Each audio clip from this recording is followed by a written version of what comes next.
Season 2, Episode 6 of Surreal Estate, titled Set Your Flags on Fire, is a really fun episode from start to finish. It's about 42 to 45 minutes long. Without commercials, it's about an hour long with commercials. It is on the Sci-Fi Network. And if you haven't seen this show, please do so. Season 1 is out, and we are into Season 2.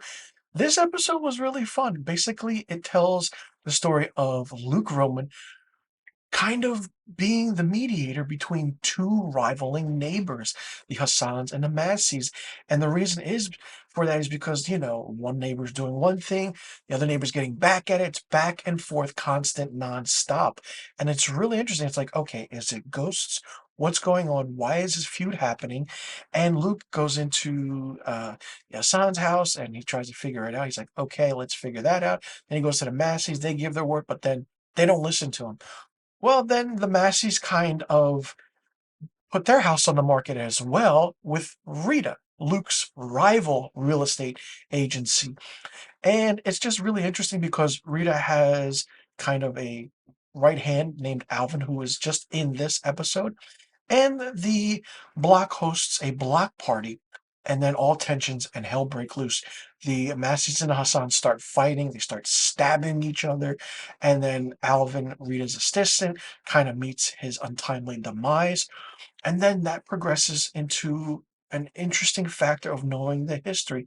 Not only that, we see Phil have a big prominent story, a sub story in this episode. While the main focus is on Luke, the sub story is with Phil and his sister Abigail. His sister Abigail comes in, gives him papers after, trying to figure out what's going on. It says that the inheritance after the mother passed away had this land, and we know the backstory of that. And in order to get permission to do whatever with this inheritance, he asks his husband Anthony. Yes, Phil is gay and he's married, and it's like, what is going on, what's happening? So Phil goes out to dinner with his sister Abigail, and they talk and talk, and then we actually find out what the reasoning is and what's going on and what's happening.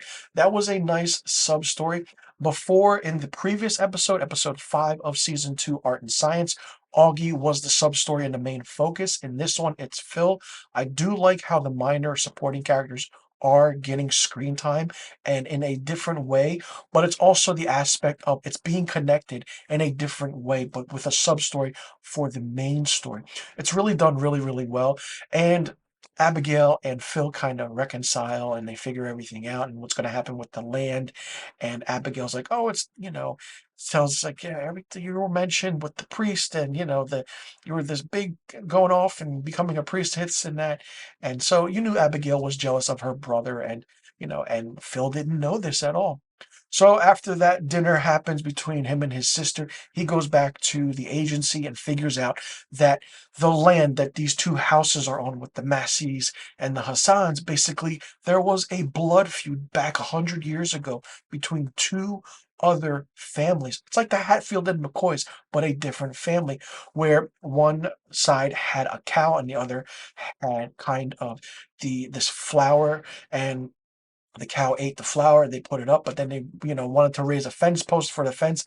But then their each kind of family's right hand, or the farmers kind of got heated. They fought, they killed one another, and then as they did, the blood from their wounds went into the fence post and kind of cursed the land with a blood feud. And Phil just gets there in time before the Hassans and the Massis do harm to each other, and Luke is trying to figure out what's going on. And that was this episode. Not only that, we see that Augie and Zoe kind of have a one-on-one, and they, the truths come out and the fists fly, but Zoe slaps Augie in a intense moment. This was a very intense episode, which was fun from start to finish. Probably my favorite episode so far of season 2.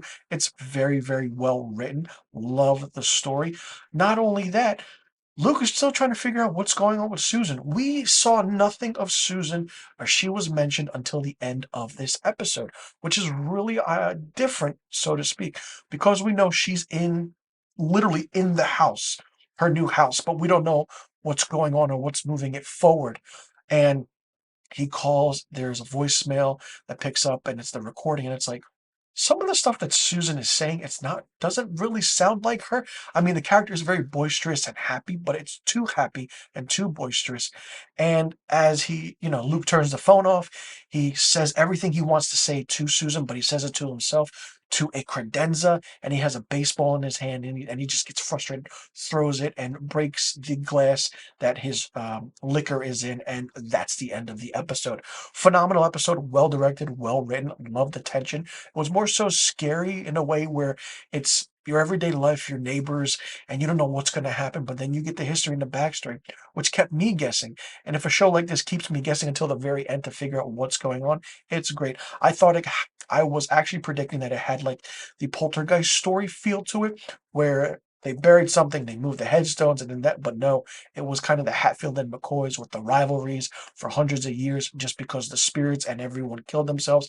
And then it went into other aspects of future generations of different people having the same effect because it's the land they were on, and putting in through Luke and then Rita, Zoe, Augie, everyone had a good amount of screen time. Everyone had a fair share of the story, being it the main story with Luke and the neighbors, and the sub story being with Phil and his sister Abigail. Fun episode. Love this season to death. Love this show to death. Really fun. If you haven't seen it, check it out. Let me know in the comment section below what you thought about season 2, episode 6 of Surreal Estate, titled Set Your Flags on Fire. Did you like it? Did you not like it?